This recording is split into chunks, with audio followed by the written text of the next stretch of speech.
A paz do Senhor Jesus, meus queridos irmãos e irmãs, sejam todos bem-vindos em esse momento de reflexão, momento de leitura da Palavra de Deus e aprendizado.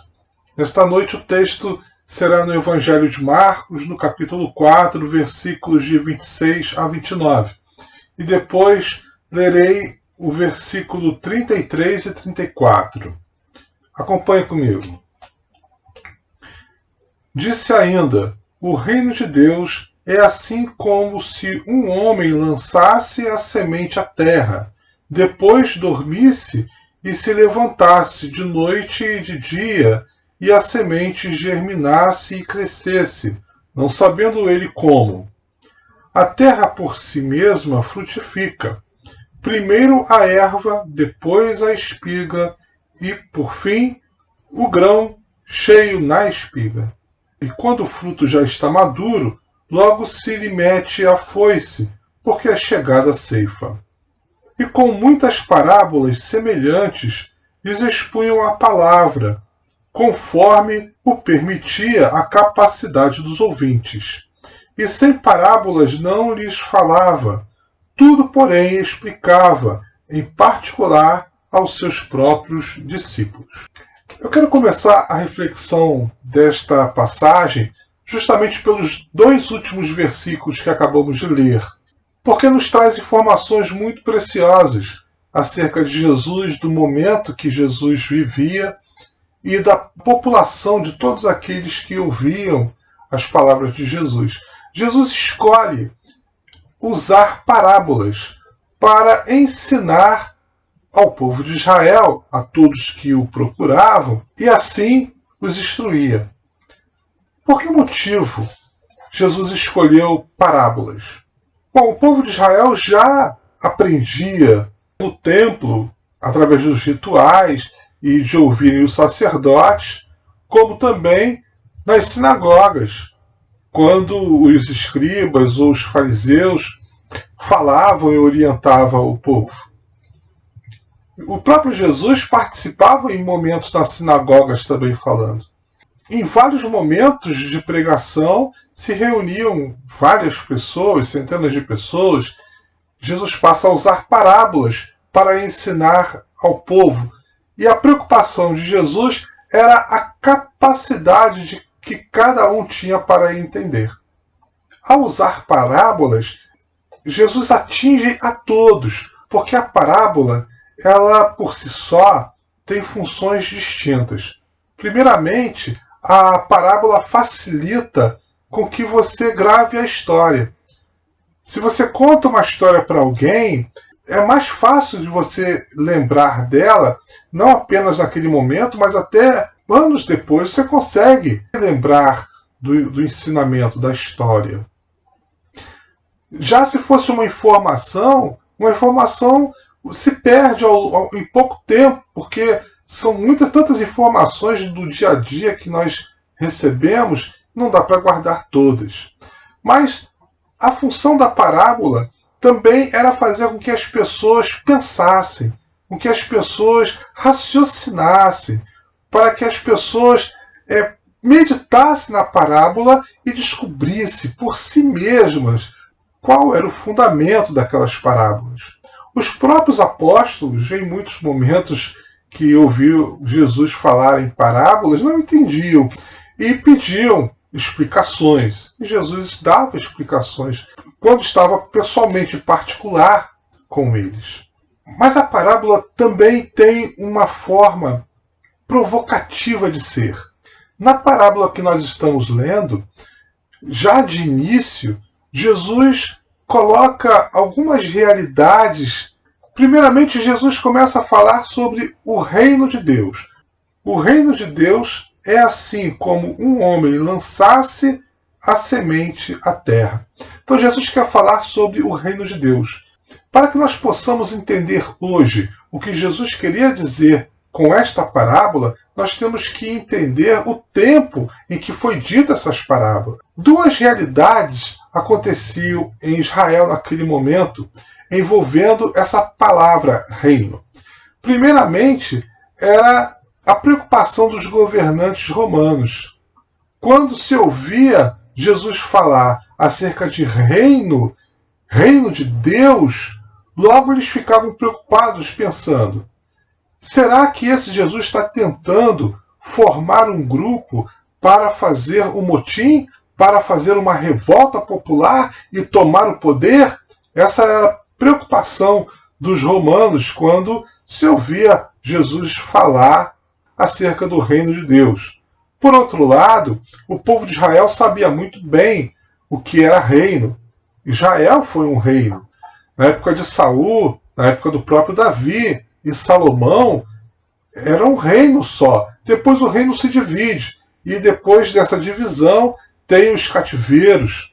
E eles próprios viviam em um cativeiro, que era o cativeiro do Império Romano, ali na época de Jesus. Existia, então, por parte do povo de Israel, manifestações populares, grupos que se reuniam para tentar uma revolta mesmo, a se livrar do cativeiro romano através da luta, através de uma revolta. Judas é uma dessas pessoas que se desconfia que ele tinha esse pensamento. O outro é Pedro. Pedro, no momento em que os soldados chegam para prender Jesus, Pedro saca de uma adaga e ele corta a orelha de um soldado chamado Malcom. Foi esse até o último milagre de Jesus, quando cola a orelha do soldado novamente. Então, no meio de Israel, havia também esse pensamento de libertação pela revolta, pela força. Mas Jesus, mesmo assim, Jesus fala sobre reino de Deus. E dessa feita, Jesus está falando sobre um reino que não tem nada a ver com poder, não tem nada a ver com soldados, não tem nada a ver com território e não tem nada a ver com um mandatário, um governante. Jesus vai dizer: o reino de Deus é assim como um homem lançasse a semente à terra. Como assim o reino de Deus é como alguém que lança a semente à terra? Eu me lembrei de outra passagem, que é a passagem do semeador, que conta que um semeador saiu a semear e lançou a semente a esmo. Caiu uma parte à beira do caminho, outra caiu em lugar rochoso, outra caiu no meio dos espinhos e outra caiu em terra fértil. E quando os apóstolos pediram a Jesus para explicar essa parábola, Jesus então diz que a semente são as palavras de Deus. A semente são as palavras de Deus. Essa explicação de Jesus traz luz para entendermos então essa passagem que estamos lendo agora.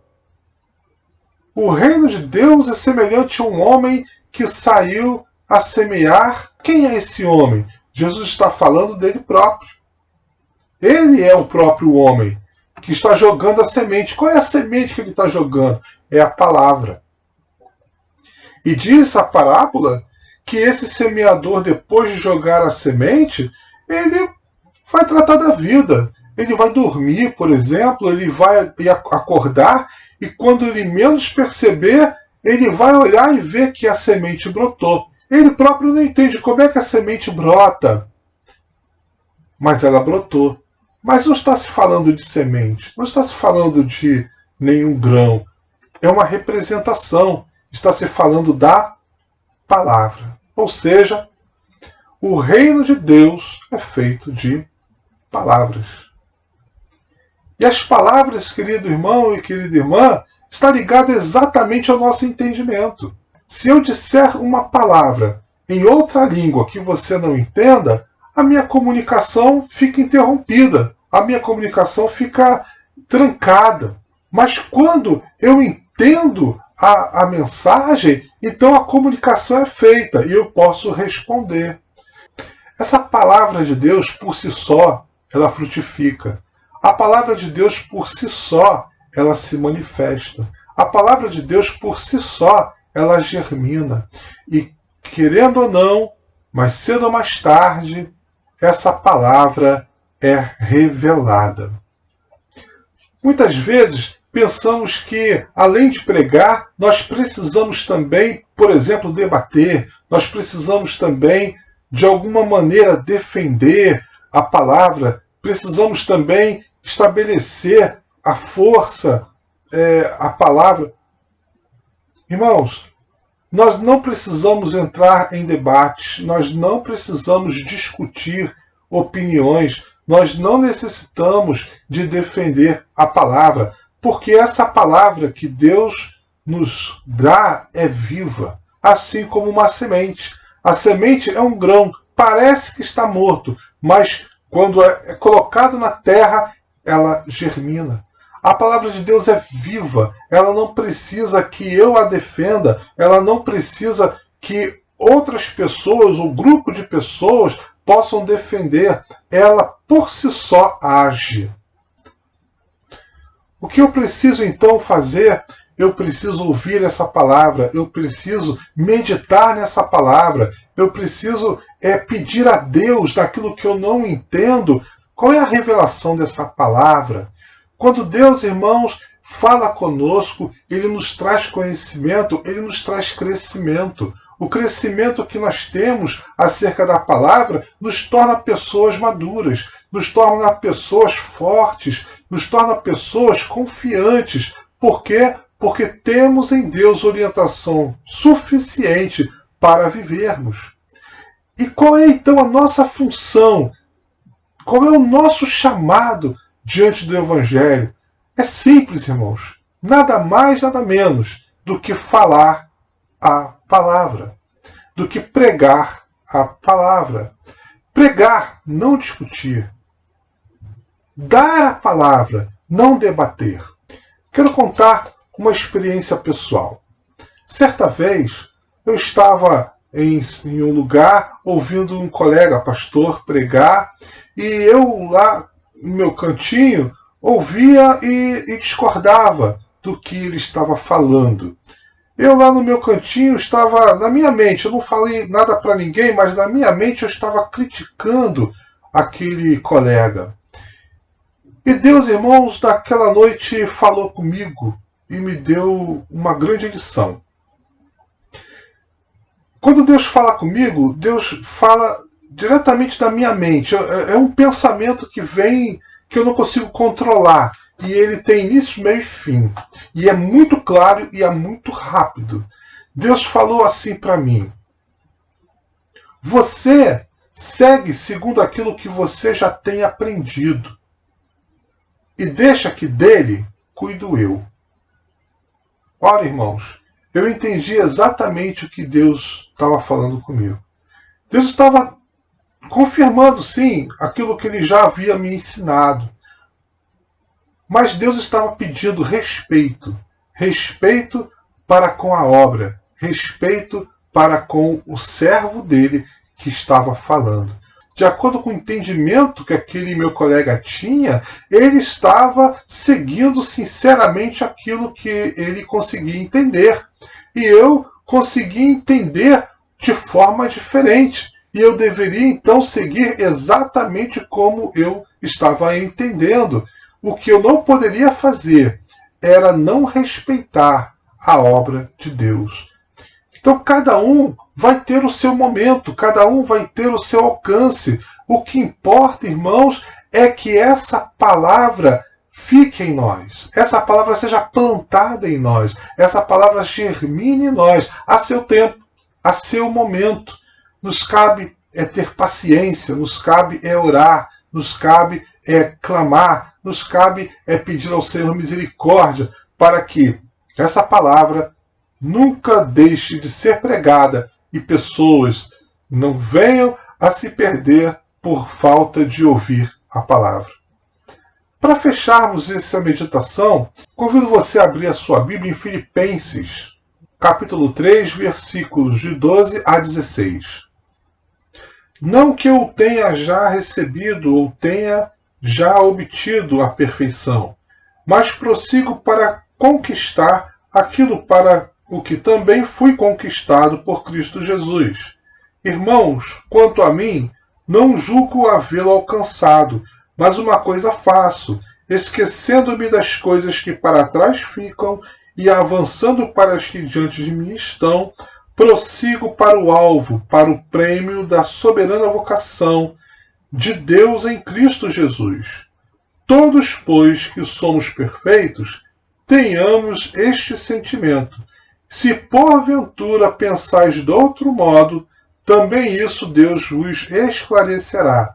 Todavia, andemos de acordo com o que já alcançamos. Verdadeiramente, irmãos e irmãs, esse é o desafio da palavra. Seguir de acordo com aquilo que nós temos alcançado. Não temos que ficar olhando para A, B ou C. Não temos que ficar olhando para a opinião de A, B ou C. Porque o que importa é o que você tem entendido. Como disse domingo passado, conhecereis a verdade e a verdade vos libertará. Não é para conhecer a verdade do outro, é para conhecer a verdade que Deus está falando para você. Qual é a verdade que Deus está falando para você? Você tem conseguido caminhar nessa verdade que Deus tem falado para você? Você tem conseguido caminhar, pautar a sua própria vida, os seus passos nessa estrada que Deus tem me revelado? Isso é que importa.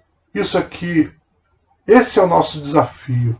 Viver de acordo com o que já temos alcançado. Não deixe de pregar, não deixe de falar, mas não pregue o que você não sabe. Não fale o que você não experimentou. Apenas fale daquilo que você conhece, daquilo que você já experimentou, daquilo que Deus já lhe ensinou e está firme colocado no seu coração. Se assim você fizer, essa mensagem será verdadeira. Essa mensagem alcançará a muitos. E as pessoas que assim ouvirem vão ver que há uma verdade na sua pregação. E essa verdade se chama Jesus Cristo. E essa verdade vai frutificar na vida dessa pessoa. Talvez não seja agora, talvez não seja amanhã, mas no tempo certo, no tempo adequado, ela frutificará. Porque a palavra de Deus é viva. E essa palavra não é nos dada por medida. Ela é nos dada em abundância. Que Deus te abençoe e Deus te fortaleça. E assim sigamos nós, enfrentando essa vida cheia de desafios, mas, como Jesus disse para nós, com ânimo. Que Deus te abençoe. Feche seus olhos. Oremos. Pai querido, essa palavra viva, Senhor, que recebemos de Jesus Cristo, ó Pai, nós queremos nos abrir, Senhor, para sermos terra fértil, ó Pai. Queremos, Senhor Deus, nos abrir para que essa palavra cresça em nossos corações. Transforma-nos, ó Deus. Muitas vezes nós dissemos que somos assim ou somos de outro jeito. Senhor, nós não somos, ó Pai. Nós estamos, ó Pai, mas a Tua palavra é capaz de nos fazer ser como Cristo, filhos Teus. Abençoa-nos, ó Pai, e assim como igreja, cresçamos em maturidade, nos respeitando uns aos outros, segundo a obra que Tu tens feito a cada um. É o que nós clamamos, em nome de Jesus. Amém.